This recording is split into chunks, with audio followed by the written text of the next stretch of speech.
ಎಲ್ರಿಗೂ ನಮಸ್ಕಾರ. ಯೂನಿವರ್ಸಲ್ ಚಾನಲ್ಗೆ ನಿಮ್ಮೆಲ್ರಿಗೂ ಸ್ವಾಗತ. ಗೈಸ್, ಏನ್ರಿ ಗಿಲ್ಲಿ ಫುಲ್ ಫೇವರಿಸಮ್ ನಾಮಿನೇಷನಲ್ಲಿ. ಇವನಿಗೆ ಯಾಕೆ ಈ ಥರ ಬುದ್ಧಿ ಬಂತು ನಿಜ ಗೊತ್ತಾಗ್ತಿಲ್ಲ. ಫೇವರಿಸಮ್ ಮಾಡಿದಾರ ಇಲ್ವಾ ಅಂತ ನಾನು ಹೇಳ್ತೀನಿ.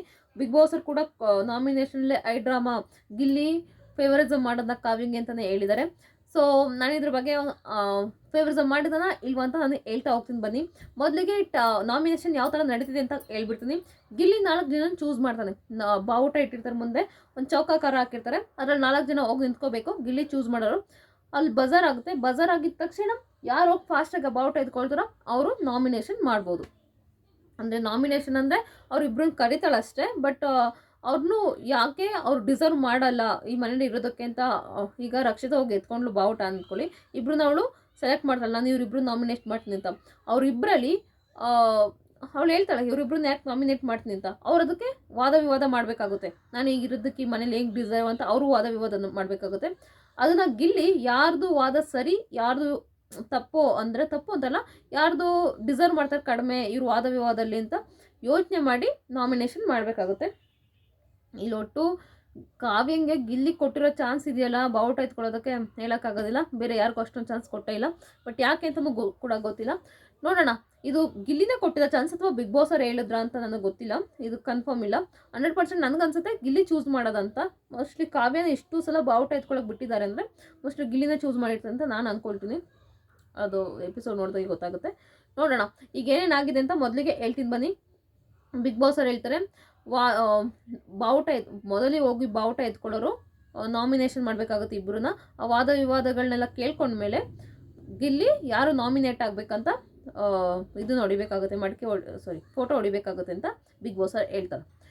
ಮೊದಲಿಗೆ ಗಿಲ್ಲಿ ಚೂಸ್ ಮಾಡ್ತಾನೆ ಸ್ಪಂದನ, ರಾಶಿಕಾ, ಕಾವ್ಯ, ರಕ್ಷಿತನ ಬಾವುಟ ಎತ್ಕೊಳ್ಳೋದಕ್ಕೆ. 4 ಜನ ಚೌಕಾಕಾರದಲ್ಲಿ ಅಲ್ಲಿ ನಿಂತಿರ್ತಾರೆ. ಬಜರ್ ಆಗಿದ ತಕ್ಷಣ ಬಂದು ಫಾಸ್ಟಾಗಿ ಎತ್ಕೋಬೇಕಾಗುತ್ತೆ. ಅದು ರಕ್ಷಿತಾ ಫಾಸ್ಟಾಗಿ ಬಂದು ಎತ್ಕೋತಾಳೆ. ಅವಳು ರಕ್ಷಿತಾ ಮೊದಲು ರಾಶಿಕಾ ಮತ್ತು ಕಾವ್ಯನ ಚೂಸ್ ಮಾಡ್ತಾಳೆ. ಅವರಿಬ್ರಿಗೂ ಹೇಳ್ತಾಳೆ ಅವ್ರು ಇರೋದಕ್ಕೆ ಹೆಂಗೆ ಡಿಸರ್ವ್ ಇಲ್ಲ, ಇವ್ರು ಇರೋದಕ್ಕೆ ಹೆಂಗೆ ಡಿಸರ್ವ್ ಅಂತ. ಬಟ್ ಗಿಲ್ಲಿಗೆ ಹೆಂಗೋ ಕಾವ್ಯನೇ ರಾಶಿಕಿಂಗಿಂತ ಫುಲ್ಲು ಡಿಸರ್ವ್ ಇದ್ದಾರೆ ಅಂತ ಅನಿಸಿದಾರಂತೆ. ಸೊ ಕಾವ್ಯನ ಸೇವ್ ಮಾಡ್ತಾನೆ, ರಾಶಿಕಾನ ನಾಮಿನೇಟ್ ಮಾಡಿದ್ದಾನೆ. ಅಲ್ಲಿ ರಾಶಿಕಾ ನಕ್ಕೊಂಡೆ ಹೋಗ್ತಾಳೆ. ಗೊತ್ತು ಅವ್ನಿಗೆ 100% ಕಾವ್ಯನೇ ಸೇವ್ ಮಾಡ್ತಾನೆ ಅಂತ. ಇದರಲ್ಲಿ ಏನು ಹೊಸದೇನಿಲ್ಲ ಅಂದ್ಕೊಂಡು ಅವಳು ಹೋಗ್ತಾಳೆ ಪಾಪ. ಮತ್ತೆ ಒಂದು ಚಾನ್ಸ್ ಕೊಡ್ತಾನೆ ಬಾವುಟನ ಎತ್ಕೊಳ್ಳೋಕ್ಕೆ ಕಾವ್ಯಂಗೆ. ಅಲ್ಲೂ ಕೂಡ ಅವಳು ಸೋಲ್ತಾಳೆ, ಬೇರೆಯವ್ರು ಎತ್ಕೊಳ್ತಾರೆ. ನಂತರ ಧನು, ಧ್ರುವಂತು ಒಂದು 2-3 ಜನಕ್ಕೆ ಚಾನ್ಸ್ ಕೊಟ್ಟಿರ್ತಾರೆ. ರಘುಗೆ ಹಾಗೆ ಕಾವ್ಯಂಗೆ, ಧನುಷ್ಗೆಲ್ಲ ಕೊಟ್ಟಿರ್ತಾರೆ. ಅಲ್ಲೂ ಕೂಡ ಧನುಷ್ ಹೋಗಿ ಬೇಗ ಎತ್ಕೊಳ್ತಾರೆ ಬಾವುಟನ. ಧನುರು ಧ್ರುವಂತಾಗೆ ಕಾವ್ಯನ ಸೆಲೆಕ್ಟ್ ಮಾಡ್ತಾರೆ. ಅಲ್ಲೂ ಕೂಡ ಧ್ರುವಂತ್ಗಿಂತ ಡಿಸರ್ವ್ ಅನ್ಸಿರೋದು ಗಿಲ್ಲಿಗೆ ಕಾವ್ಯನೇ, ಮನೇಲಿರೋದಕ್ಕೆ ಡಿಸರ್ವ್ ಅಂತ. ಸೊ ಕಾವ್ಯನ ಸೇವ್ ಮಾಡ್ತಾನೆ, ಧ್ರುವಂತನ ನಾಮಿನೇಟ್ ಮಾಡಿ ಫೋಟೋ ಹೊಡಿತಾರೆ. ಅಲ್ಲಿ ಧ್ರುವಂತ ರಿಯಾಕ್ಷನ್ ನೋಡಿ ನಂಗೆ ನಗು ಬರುತ್ತೆ.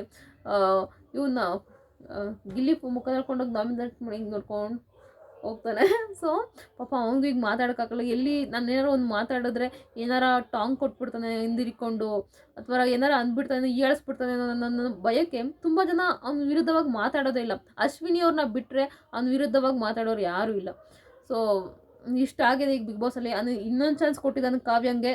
ಅದರಲ್ಲೂ ಕೂಡ ಅವಳು ಇದನ್ನ ಎತ್ಕೊಂಡು ಒಟ್ಟು 3 ಚಾನ್ಸ್ ಕೊಟ್ಟಿದ್ದಾನೆ ಗೈಸ್ ಕಾವ್ಯಂಗೆ ಇದನ್ನ ಬಾವುಟ ಎತ್ಕೊಳ್ಳೋದಕ್ಕೆ. ಅವಳು ಒಂದ್ಸಲನೂ ಬಾವುಟ ಎತ್ಕೊಂಡಿಲ್ಲ. ಅವಳು ಯಾರನ್ನೂ ನಾಮಿನೇಟ್ ಮಾಡೋಕ್ಕೆ ಚಾನ್ಸ್ ಕೂಡ ಸಿಕ್ಕಿಲ್ಲ. ಬಟ್ ಕಾವ್ಯಗೆ ಅಶ್ವಿನಿ ಹಾಗೂ ಮತ್ತೆ ಒಂದು ಚಾನ್ಸ್ ಸಿಕ್ಕಿದೆ. ಅಶ್ವಿನಿ ಹಾಗೂ ಯಾರು ಎತ್ಕೊಂಡ್ರೆ ಗೊತ್ತಿಲ್ಲ ಅದ್ರಲ್ಲಿ ಬಾವುಟ. ಅಶ್ವಿನಿ ಮತ್ತು ಕಾವ್ಯ ನಿಂತಿದ್ದಾರೆ ನಾಮಿನೇಷನ್ಗೆ. ಅದರಲ್ಲೂ ಕೂಡ ಅಶ್ವಿನಿನ ನಾಮಿನೇಟ್ ಮಾಡಿ ಕಾವ್ಯನ ಸೇವ್ ಮಾಡಿದ್ದಾನೆ ಗಿಲ್ಲಿ. ಅಶ್ವಿನಿಯವ್ರಿಗಂತೂ ಫುಲ್ಲು ಬೆಂಕಿ ಎತ್ಕೊಬಿಟ್ಟಿದೆ. ಎಕ್ಸ್ಪೆಕ್ಟೆಡ್, ಇದೆಲ್ಲ ಎಕ್ಸ್ಪೆಕ್ಟ್ ಮಾಡಿರೋದೆ ಅಂತ ಅವರು ಕೂಡ ಹೇಳಿದ್ದಾರೆ. ಇನ್ನೇನು ಅನ್ಸುತ್ತೆ ಗೈಸ್, ಇದರಲ್ಲಿ ಫೇವರಿಸಮ್ ಕಾಣಿಸ್ತಾ 100% ಕಾಣಿಸ್ತಿದೆ. ನಿಮ್ಗೆ ಅನ್ನಿಸ್ತಿದ್ಯಾ ಧ್ರುವಂತ್ಗಿಂತ ಕಾವ್ಯ ಡಿಸರ್ವ್, ಅದೇ ರಾಶಿಕಂಗಿಂತ ಕಾವ್ಯ ಡಿಸರ್ವ್ ಇದ್ದಾಳೆ, ಅಶ್ವಿನಿಯವ್ರಿಗಿಂತ ಡಿಸರ್ವ್ ಇದ್ದಾಳ ಕಾವ್ಯ?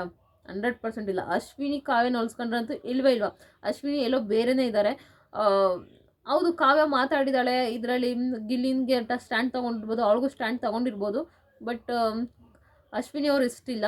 ಅಶ್ವಿನಿ ಹೌದು ಅವರೆಲ್ಲ ಒಂದು ಕಡೆ ತಪ್ಪು ಮಾಡಿರ್ಬೋದು, ಬಟ್ ಏನೋ ಒಂಥರ ಮನೆಯಲ್ಲಿ ಒಂಥರ ಆಲ್ಮೋಸ್ಟ್ ಎಲ್ಲ ಈ ಮನೇಲಿ ಎಲ್ಲರೂ ಹೀರೋಯಿನ್ಗಳಾಗೋದಕ್ಕೆ ಅಶ್ವಿನಿಯವರೇ ಕಾರಣ. ಇಲ್ಲಿ ರಕ್ಷಿತಾಂಗೆ ಜಾಸ್ತಿ ಜನಗಳ ಫ್ಯಾನ್ ಸಿಗೋದಕ್ಕೂ ಅಶ್ವಿನಿಯವರೇ ಕಾರಣ. ಗಿಲ್ಲಿಗೂ ಅಷ್ಟೇ ಜನಗಳನ್ನ ಅಟ್ರಾಕ್ಷನ್ ಮಾಡೋದಕ್ಕೆ ಅಶ್ವಿನಿಯವರೇ ಕಾರಣ. ಕಾವ್ಯಂಗೂ ಅಷ್ಟೇ, ಅಶ್ವಿನಿ ಅವ್ರ ವಿರುದ್ಧ ಯಾರ್ಯಾರು ಮಾತಾಡ್ತಾರೋ ಅವರೆಲ್ಲ ಹೀರೋಯಿನ್ಗಳು ಆಗೋಗ್ತಾರೆ. ಅವ್ರು ವಿಲನ್ನೇ ಆಗಿರ್ಬೋದು, ಬಟ್ 100% ಕಾವ್ಯಗಿಂತ ಡಿಸರ್ವ್ ಇದ್ದಾರೆ ಈ ಮನೇಲಿ ಇರೋದಕ್ಕೆ. ನಾಮಿನೇಟ್ ಆಗಬಾರ್ದಾಗಿತ್ತು, ಬಟ್ ಅವ್ರನ್ನ ನಾಮಿನೇಟ್ ಮಾಡಿದ್ದಾನೆ. 100% ಸೇವ್ ಆಗ್ತಾರೆ, ಅದ್ರಲ್ಲಿ ಡೌಟೇ ಇಲ್ಲ. ಬಟ್ ಇಲ್ಲೆಲ್ಲೋ ಗಿಲ್ಲಿ ಕಾವ್ಯಕ್ಕೆ ಫೇವರಿಸಮ್ ಮಾಡಿದ್ರು ಅಂತ ಅನಿಸುತ್ತೆ. ಇವ್ರು ಹೇಳ್ತಾರೆ, ಇವನು ಹೇಳ್ತಾನೆ ಗಿಲ್ಲಿ, ಇಲ್ಲಿ ಫೇವರಿಸಮ್ ಗೀವರಿಸಮ್ ಮತ್ತೊಂದು ಇಲ್ಲವೇ ಇಲ್ಲ ಅಂದ್ಬಿಟ್ಟು ಸುತ್ತಿಗೆ ಮುತ್ಕೊಟ್ಬಿಟ್ಟು ಅಶ್ವಿನಿ ಅವ್ರ ಫೋಟೋನ ಪಟ್ ಅಂತ ಹೊಡಿತಾನೆ. ಸೊ ಇಷ್ಟ ಆಗಿದೆ. ನಿಮ್ಗೇನು ಅನಿಸುತ್ತೆ? ಗಿಲ್ಲಿ ಫೇವರಿಸಮ್ ಮಾಡಿದ್ರಾ ಇಲ್ವಾ? ಹಿಂಗೆ ಹೋದರೆ ಗಿಲ್ಲಿ 100% ಜನಗಳನ್ನ ಕಳ್ಕೊಳ್ತಾನೆ ಅಂತ ಅನಿಸುತ್ತೆ. ನಾಮಿನೇಷನ್ ಅಂತ ಬಂದಾಗ ಮಾಡಿಬಿಡ್ಬೇಕು. ಡಿಸರ್ವ್ ಇಲ್ವಾ, ಅವ್ರಿಗಿಂತ ಕಡಿಮೆ ಇದ್ದಾರಾ, ಮಾಡಿಬಿಡ್ಬೇಕು. ಅವಾಗ ಜನಗಳೆಲ್ಲೋ ಬೇರೆ ರೇಂಜಿಗೆ ತೊಗೊಂಡೋಗ್ತಾರೆ. ಬಟ್ ಅವ್ರಿಗಿಂತ ಇವಳು ಡಿಸರ್ವ್ ಇದ್ದಾರೆ ಅಂತ ಅಂದಾಗ 100% ಅದು ಜನಗಳಿಗೂ ತಪ್ಪಾಗಿ ಕಾಣುತ್ತೆ.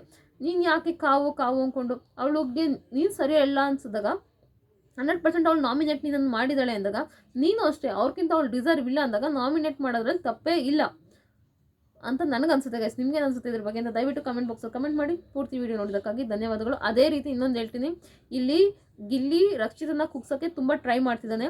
ಏನಾಗಿದೆ ಬಿಗ್ ಬಾಸ್ ಮನೇಲಿ ಈಗ ಲೈವ್ ಫೀಡಲ್ಲಿ ಎಲ್ಲರಿಗೂ ಕುಂಡ್ರಿಸ್ಕೊಂಡು ಹೇಳ್ತಿದ್ದಾನೆ ಗಿಲ್ಲಿ, ರಕ್ಷಿತಾ ಅವಳ ಜೊತೆ ಯಾರೇ ಇದ್ದರೂ ಹೊರ್ಟೋಗ್ಬಿಡ್ತಾಳೆ,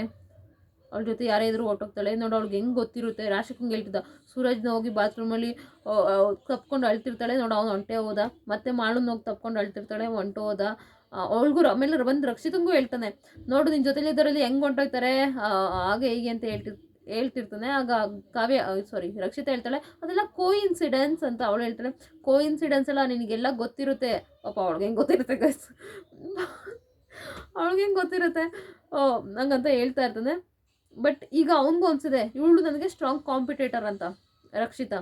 ಸೊ ಅವಳನ್ನ ಕುಗ್ಸೋಕ್ಕೆ ಟ್ರೈ ಮಾಡಬೇಕು. ಇದು ತಪ್ಪು ಅಂತ ಹೇಳಿಲ್ಲ, 100% ಸರಿನೇ. ಹೆಂಗೆ ಅಂತ ಹೇಳ್ತೀನಿ, ನನಗೊಬ್ರು ಕಾಂಪಿಟೇಟರ್ ಇದ್ದಾರೆ ಅಂದರೆ ಆಲ್ಮೋಸ್ಟ್ ಅವ್ರನ್ನ ಏನಂತಾರೆ ಕೆಳಗೆ ಹಾಕೋದಕ್ಕೆ ನೋಡಬೇಕು. ಕೆಳಗೆ ಹಾಕೋದಕ್ಕೆ ಅಂದರೆ ಅವ್ರನ್ನ ಕುಗ್ಸೋಕ್ಕೆ ಟ್ರೈ ಮಾಡಬೇಕು. ಅದನ್ನು ಅವ್ನು ಮಾಡ್ತಿದ್ದಾನೆ ಈಗ ಅಂತ ನನಗನ್ನಿಸ್ತಿದೆ.